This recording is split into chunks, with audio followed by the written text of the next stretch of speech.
The Charleston County School Board voted tonight to build a bus lot at James Allen Elementary. In this edition of Quintin's Close-Ups, I sit down with school board member Cindy Bohn Coats one-on-one. And be sure to download the free Quintin's Close-Ups app in your Apple or Google Play stores. Hello, Ms. Coats. Hi. It's so good to see you again. It's always great to see you. I appreciate this. Yeah, thank you for calling. Anytime. Well, we just got a very interesting Charleston County School Board meeting. Yes, aren't they all? And it was kind of tense at some points. Mm-hmm. Let me take you to what really brought that to this particular Sure. point. And this is from Megan Rivers of Channel 4. It says this: the James Allen bus lot will be built at James Allen Elementary. And I know that during the meeting you said that this has been an issue since 2010. Yes, Why is it still an issue in 2018? the school board. See, I think, why is it still an issue in 2018? Let's be honest. Everybody, including me, wants a school in my neighborhood. But we don't always want all the things that come with the schools, like buses and cafeterias and cars and traffic. So it's a natural tension, as you said, because as schools have become more modern, they get bigger, the laws and the rules change, and with buses, it's so complicated. But here, I'll try to break it down to the easiest way. This item was on the 2010 referendum. In 2011, we got a report that said this project would be the last project built at James Allen Elementary School with the money from the 2010 to 2016. It was 1116 1-cent sales tax. So we forgot about that until 2016 because it wasn't being built. So you see how these things can just kind of get forgotten. We have an island that is experiencing massive growth. And we have had a bus lot on James Island in a neighborhood for 35 years. The place where it is now will be the new combined middle school. And having approved a bus lot moving, that was step one. In 2014, we approved the 1-cent sales tax, which the voters supported, to build the new middle school. Well, we got to get the buses somewhere else. So the time comes now in 2016-17 to move the buses to begin construction.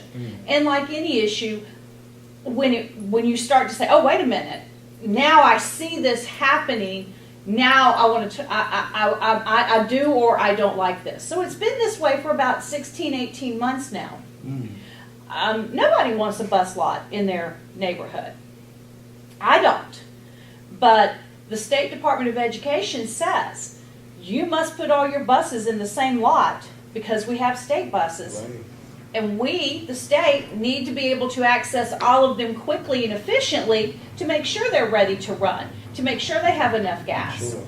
So that the days of having the schoolhouse with 2 buses, this is just not the rules we get to play by anymore. And let me take you to the other side. Reverend Sure. Chris Carlins. He basically wanted to make a motion to take the vote off the James Allen bus lot off the agenda, that is.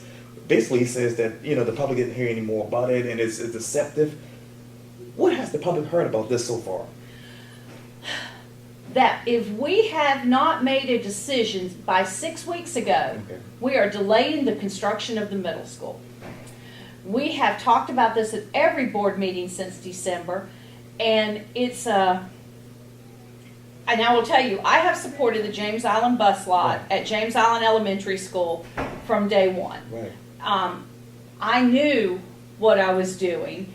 It's been on the island. It is an island. Right. But at the end of the conversation, people start saying, well, now, wait a minute. What about this? Wait a minute. Why here? Why not there? Why not put it in an industrial area? Okay. Well, we don't own property in an industrial area. So Reverend Collins wants, he said exactly what he wanted. He wanted to pull it off the agenda, delay the decision again. We looked at property all over James Island. I believe they gave us 20 options.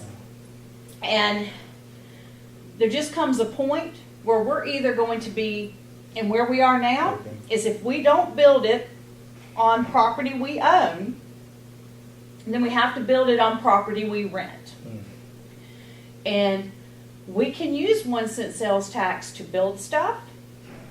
We can use 1 cent sales tax to build a bus lot. Right. We cannot use 1 cent sales tax to pay rent. That's the same pot of money we use to buy desks, books, and teachers. So I understand Reverend Collins wanting to,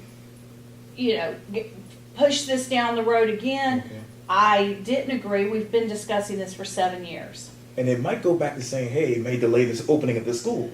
We're already behind the timeline. In fact, we had conversations, board members were having conversations this week, and somebody said to me, well, if we don't do something by Monday, we're delaying the middle school. And I said, well, no.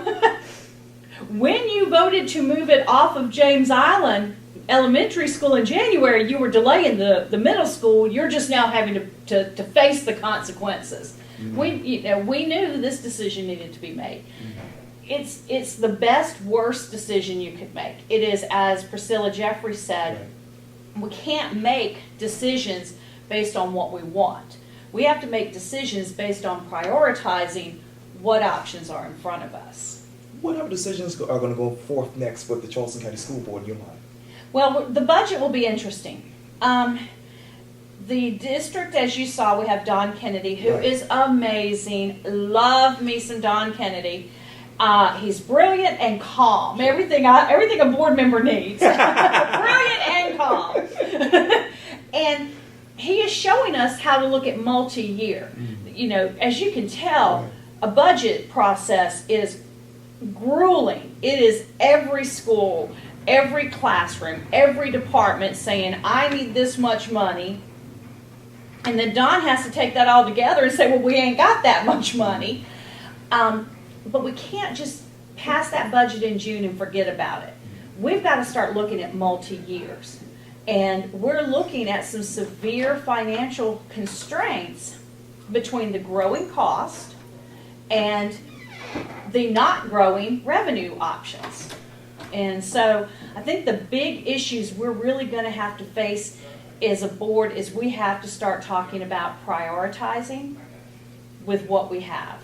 It's no one's fault, but we get 1/3 of the state allocation for funding because we're considered a wealthy district, which means in the state lingo, we can then go back and tax again to make up the difference. Okay. So for every dollar that we collect in property taxes in Charleston County, we send it to Columbia, they send us back 35 cents. Thank you very much. And then they assume that we can tax the value of that property and make up the difference. And remember, we can only do that with business and non-owner occupied houses. How many times can we keep going to the same well? They've already paid property taxes the first time.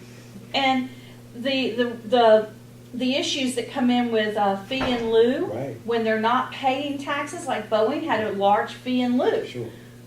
If you hear the word tax, then you don't hear school operating budget. Okay. So I think what we have to do is get very serious in the next 16 to 18 months as a board and say, how do we plan a future that we don't get everything we want, but we still have to make it work for our children. To be continued. That will last another 5 minutes. Thank you so much. I love talking to you. Likewise, Cindy Bohn Coats, thank you. Thank you.